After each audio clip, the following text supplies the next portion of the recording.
আমি নিজে পুরো রুম তল্লাশি করছি, কিন্তু আপনারা যে এই বেবি ইয়ে করাটা আসলে এটা আমিই তো কান্না করে দিয়েছি ওখানে। খুব স্বল্প সময়ের মধ্যে মাসুম ডিসিশন নিছে। সাধারণত মানুষ সেগুলো হতাশা থেকে সৃষ্টি হয়ে থাকে। হতাশা সৃষ্টি হলে তো বাচ্চা কি স্ত্রী কিংবা অন্য কোনো আত্মীয় স্বজন কেউ কিছুই মনে হবে না তার কাছে।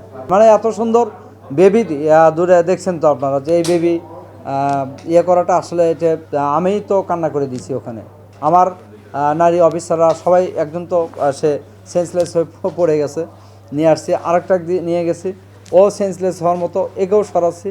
পরে বলতেছে কয় স্যার এটা কীভাবে সম্ভব, এত সুন্দর বেবি তো এখানে মারা যেতে পারে। আমি নিজে পুরো রুম তল্লাশি করছি, আমার একটা টিম সহ পুরো রুম তল্লাশি করছি, কোনো ধস্তাধস্তি কিছু পাইনি।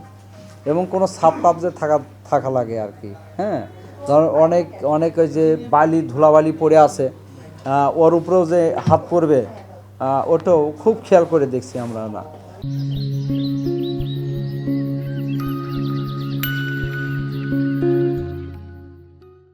আমাদের সিআইডির টিমগুলোও অত্যন্ত যত্নের সাথে, তার কাছে অনেক ইকুইপমেন্ট আছে, সেগুলোতেও চেষ্টা করছে আর কি সব তথ্য সংগ্রহ করে।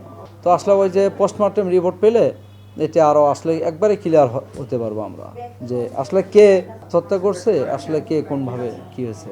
আত্মহত্যা আমরা জানতেছি, তবে এটা পোস্টমর্টেম রিপোর্ট পেলে আরও ক্লিয়ার হওয়া যাবে যে এটা আসলে প্রাথমিকভাবে আমরা যেটা অবজারভেশন অনুসন্ধানে যা পেয়েছি তদন্তে এটা আত্মহত্যা বলেই আমাদের কাছে প্রতীয়মান হচ্ছে।